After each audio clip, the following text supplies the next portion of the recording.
time that you monkeying around with anything, that will gain control of your body, which means that alcohol can do that, the so-called can do that. Then of course you're asking for trouble, because you're not your own keeper, and I think it's very, very bad. Kind of music that does not affect me at all. It does absolutely nothing for me. Like what? Many people know Ray Charles as a music legend, but now his son is in the spotlight for some shocking news, and no one expected this.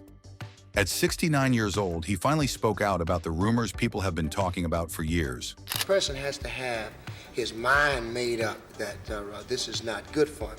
What could these awful rumors be? Why did he wait so long to confirm them? What impact will this news have on his father's legacy? Everyone is wondering how these revelations will change how we see the great Ray Charles. Let's dive into the story and find out. I've been trying to fool around with music ever since I was about 3. I would always make my music teacher angry at me because I'd be adding stuff that don't go with the music. Ray Charles, the legendary musician, was born on September 23, 1930, in Albany, Georgia. His full name at birth was Ray Charles Robinson, and he came from a very humble background. I was born in the South, and there were two things that you always knew. You knew who you were, and you knew where you belonged. As long as you knew who you were and didn't get in anybody's way, you could sort of get along there. His mother, Aretha Robinson, worked as a laundress, and his father, Bailey Robinson, was a laborer. They faced many challenges even before Ray was born. Aretha's life was hard from the start. Her own mother passed away when she was a child, and her father couldn't take care of her. So Bailey Robinson and his family took her in. They raised her as their own, and she even took the Robinson name. However, things became complicated when Aretha got pregnant by Bailey. This caused a big scandal in the small town of Greenville, Florida. To avoid gossip, Aretha left Greenville in the summer of 1930 and went to Albany, Georgia, where Ray was born. After Ray was born, Aretha returned to Greenville with him. Both Aretha and Bailey's wife, who had recently lost her own son, helped raise Ray. Ray's father, however, had left the town and remarried elsewhere, leaving Ray to grow up mostly with his mother and his half-brother George. Charles was very close to his mother. He often said that she was a guiding light in his life. Even as a small child, Ray was curious about how things worked. But what really caught his attention was music.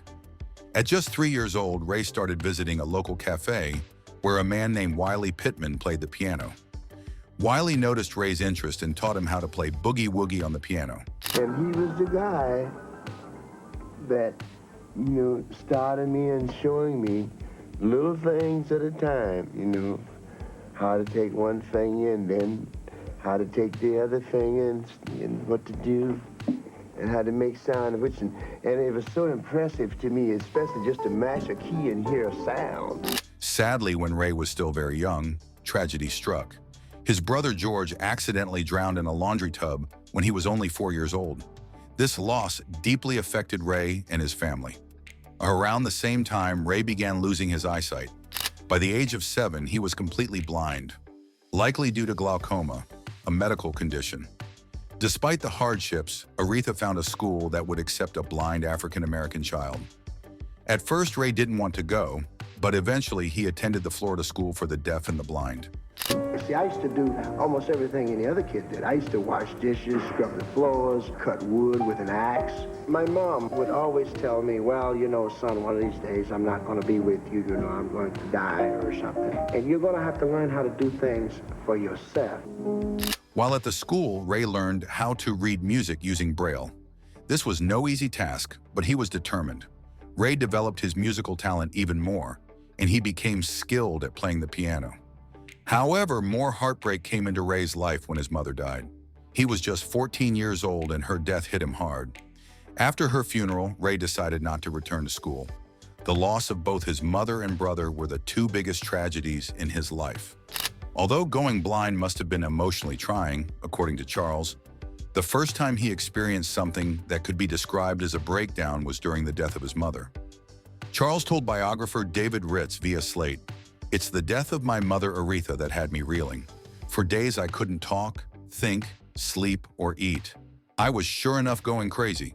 Now, you're completely lost as a child in a wilderness, and it's the thunder and the lightning, and you don't know what to do with yourself. And the blues is the blues, baby. Distraught over the death of his mother, Charles left school at 15 to work as a professional musician. Ray Charles moved to Jacksonville, Florida. He stayed with Charles Wayne Powell, who was a friend of his late mother. In Jacksonville, Ray started playing the piano for bands at the Ritz Theater in La Villa. He earned only $4 a night, which would be worth about $46 in today's money. Even though the pay was low, Ray was happy to play music and gain experience. He hoped to get more work by joining a musicians union, Local 632 of the American Federation of Musicians. This also gave him a chance to practice at the union's hall because he didn't have a piano at home. I was new in town. I didn't know anybody. And, when you walk into new territory, you pay attention. At least that's the way it was when I was coming up. Maybe it's a little different nowadays. While in Jacksonville, Ray started building a reputation as a skilled piano player. However, jobs were not coming in fast enough, so he didn't get much recognition. When Ray turned 16, he decided to move to Orlando to find more opportunities. Life in Orlando was hard. He struggled with poverty, and there were days when he didn't have enough to eat.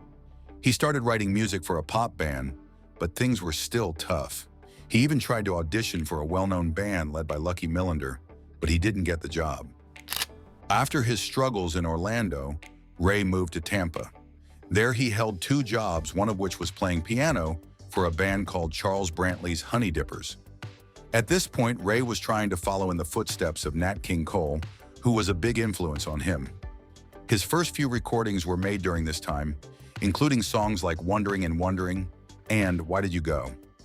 However, there is some confusion about whether these songs were recorded in Tampa, Miami, or even Los Angeles. Well, I'm crying. Ray had spent most of his time playing piano for other musicians, but he wanted to lead his own band. Ray made a big move to Seattle, Washington. There he started a band called the McSon Trio, with McKee on guitar and Milton Garred on bass. The group played late-night gigs at a club called the Rocking Chair. Around this time, Ray also became friends with Quincy Jones, who would later become a famous music producer. Ray said one time, because I used to get real bugged playing schottisches and polkas, and he said, every music has its soul, and if you really are sincere and surrender to it and explore it, it's all soulful. Ray's career took a major step forward when he recorded a song called Confession Blues. This song became a big hit, reaching number 2 on the Billboard R&B chart. With this success, Ray continued working hard, not only playing music, but also arranging songs for other artists. He worked on songs like Ghost of a Chance by Cole Porter and Emanon by Dizzy Gillespie. Ray had more hits, including Baby Let Me Hold Your Hand and Kiss-A-Me Baby. These songs climbed the R&B charts, bringing more recognition to his talent. Eventually, Ray signed with Atlantic Records, where his career would continue to rise. Charles's life took a big turn when Atlantic Records bought his contract for $2,500, which is about $28,684 in today's money. This was a huge deal for Charles, and he started recording with Atlantic in September of that year. His first songs with them were The Midnight Hour and Roll With My Baby, but his last record from his previous label, Swing Time, titled Misery in My Heart, was released in February 1953. When Charles's contract with Atlantic expired, several big labels offered him record deals. Choosing not to renegotiate his contract with Atlantic, he signed with ABC Paramount. He obtained a more liberal contract than other artists had at the time, with ABC offering him a $50,000 US $522,603 in recent times, annual advance, higher royalties than before, and eventual ownership of his master tapes, a very valuable and lucrative deal at the time. Because that's what I want to do, but it's not, I don't hear my name. It's always, you sound just like, and which is what I want to do, but I must get out and find out whether I can make it with my own voice, with my own way of playing, and I was scared to do that. Anytime that you monkeying around with anything, that will gain control of your body, which means that alcohol can do that, the so-called heroin can do that, then of course you're asking for trouble, because you know you're not your own keeper, and I think it's very, very bad. Amidst the success, Ray's life wasn't always easy. At the age of 18, while playing with the McSon Trio, he tried marijuana for the first time. Like many musicians, he believed that using drugs could help him tap into his creativity. However, that decision led him down a dangerous path. Eventually, Ray became addicted to heroin, which controlled his life for 17 years. In 1955, Ray Charles and his bandmates were caught backstage with marijuana and drug tools, like a burnt spoon and syringe. Even though he was arrested, Ray didn't stop using drugs. In fact, his drug habit grew worse as his fame and money increased. By 1958, things took another turn when Ray was arrested again in Harlem for having heroin and equipment to use the drug. This wasn't the last time he'd be in trouble with the law because of his addiction. 3 years later, in 1961, Ray was waiting in a hotel room in Indiana, preparing for a performance when police officers arrested him again. They found heroin and marijuana in his room. Ray admitted that he had been addicted to drugs since he was just 16 years old. However, the case against him was dropped because the police didn't handle the evidence properly. Even with this bit of luck, Ray's drug use continued. It wasn't until Halloween night in 1964 that Ray finally reached a breaking point. He was arrested again, this time at Logan Airport in Boston, for having heroin. This arrest led Ray to make a big decision. He would quit heroin for good. Ray checked himself into St. Francis Hospital in California, where he went through a painful withdrawal process for 4 days. He decided to turn his life around. I didn't commit myself to cure myself. I went to a hospital because it was the right thing for me to do under the circumstances. No, I had a made-up mind. After his time in the hospital, Ray faced the court again. He admitted to the drug charges, and prosecutors wanted him to spend 2 years in jail. But Ray's psychiatrist, Dr. Hacker, told the judge about Ray's commitment to quitting drugs. A person has to have his mind made up that this is not good for him.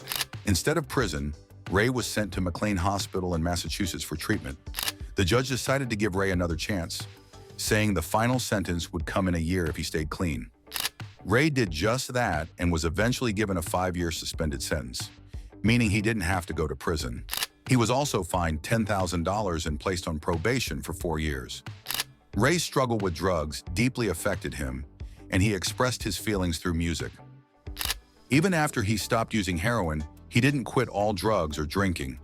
As David Ritz shared in a Slate article, Charles continued to use alcohol and marijuana for the rest of his life. He once said, "Just like smack heroin never stopped me from working, booze and reefer marijuana won't either. What I do with my body is my own business." Charles didn't hide the fact that he used drugs because he enjoyed them. In his book, Brother Ray, he admitted to doing drugs simply because he liked them. He didn't think being sober was the only way to live or succeed. In fact, Charles recorded the song "Let's Go Get Stoned" in 1966 after his time in rehab. It was his way of showing that he wasn't ashamed of his choices.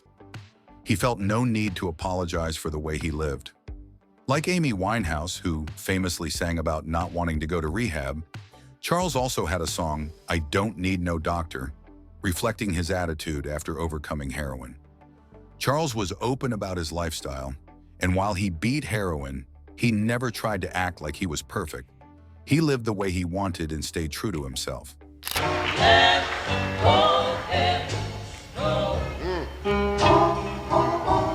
Ray also had a complicated love life. In his autobiography, he shared how he became obsessed with women at a young age. He lost his virginity at just 12 years old to a woman who was about 20. He said, "Cigarettes and smack heroin are the 2 truly addictive habits I've known." You might add women.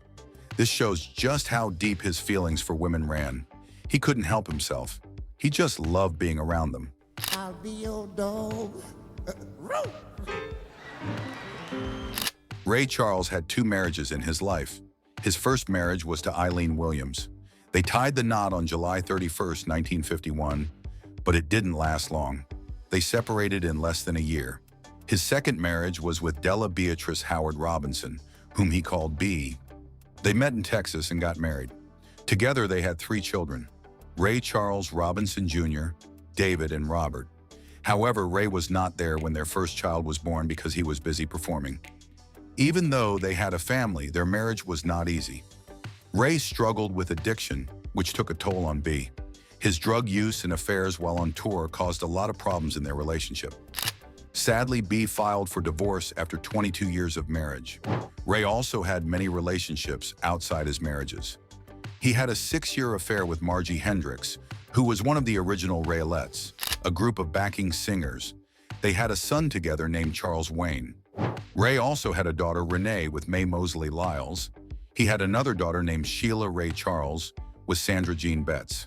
Sheila followed in her father's footsteps as a singer-songwriter, but she passed away from breast cancer in 2017.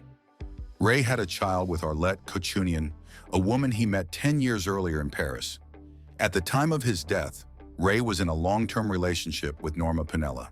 Throughout his life, he fathered a total of 12 children with 10 different women.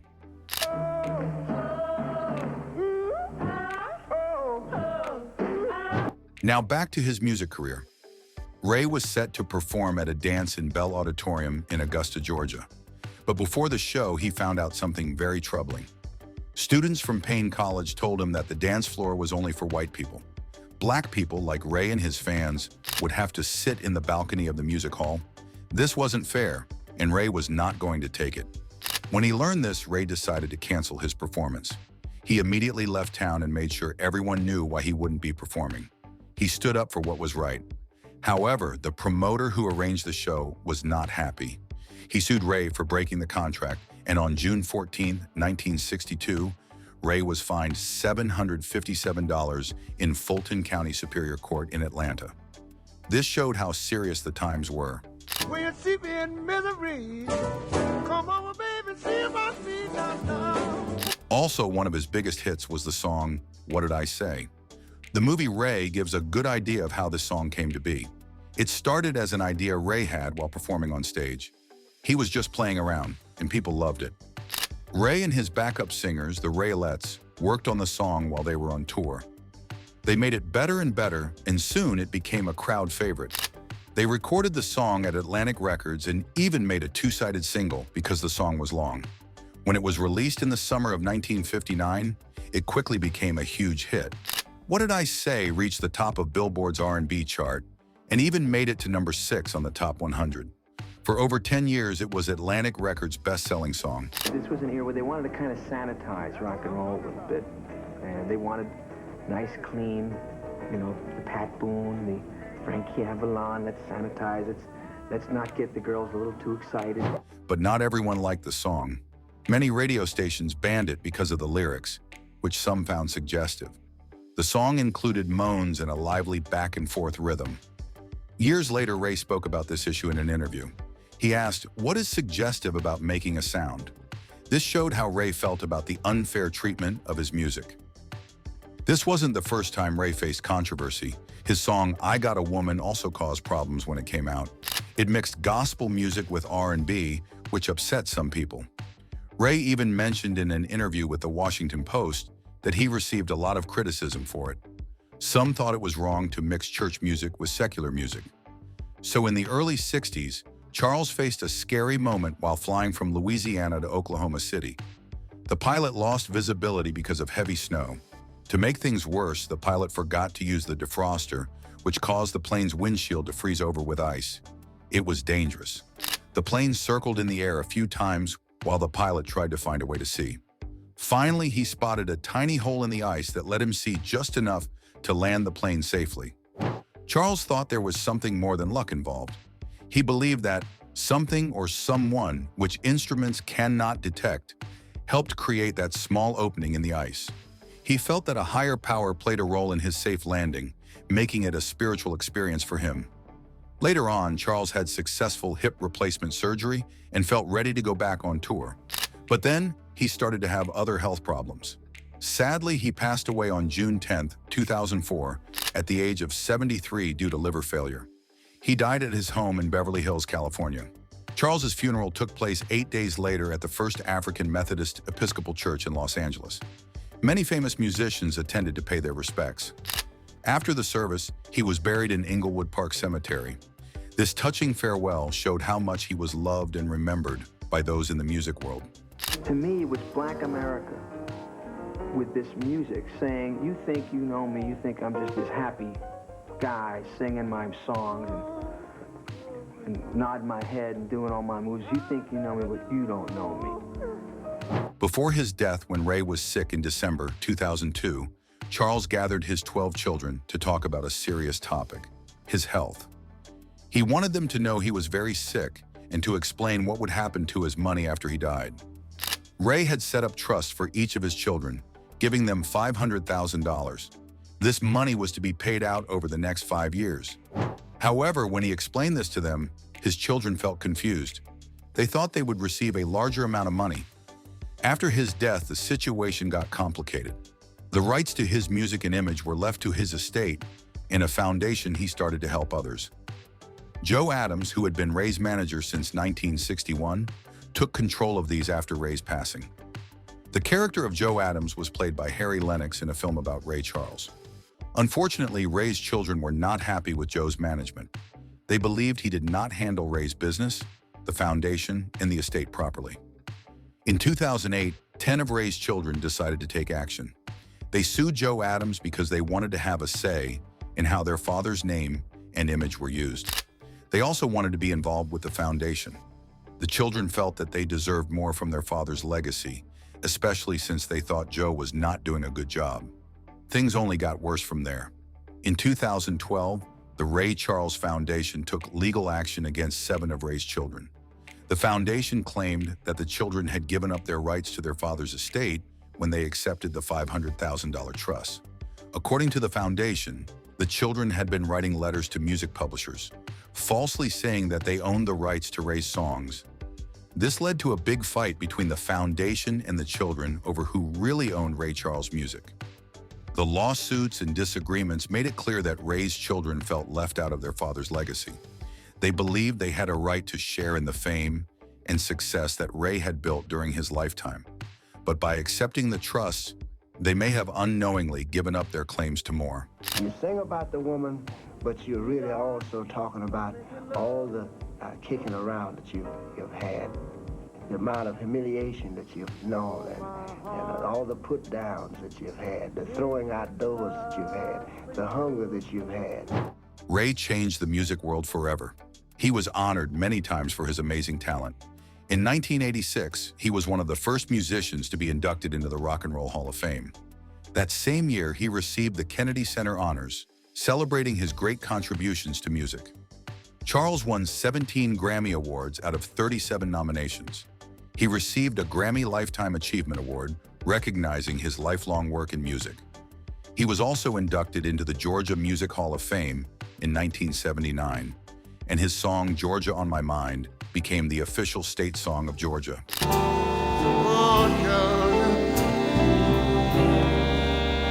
In 1991, he was honored by the Rhythm and Blues Foundation and received the George and Ira Gershwin Award for Lifetime Musical Achievement. He also got honorary degrees from several schools, including the University of South Florida and Dillard University, where he created a special teaching position for African American culinary history.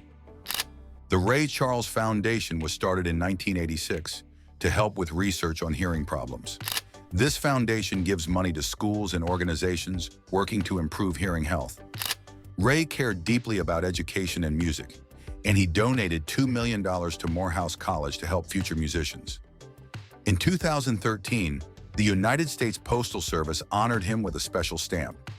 In 2022, he was posthumously inducted into the Country Music Hall of Fame, making him one of only a few musicians to be in both the Country and Rock Halls of Fame.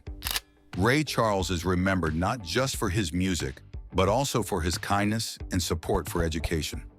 He inspired many people and showed that with passion and hard work, anyone can achieve greatness.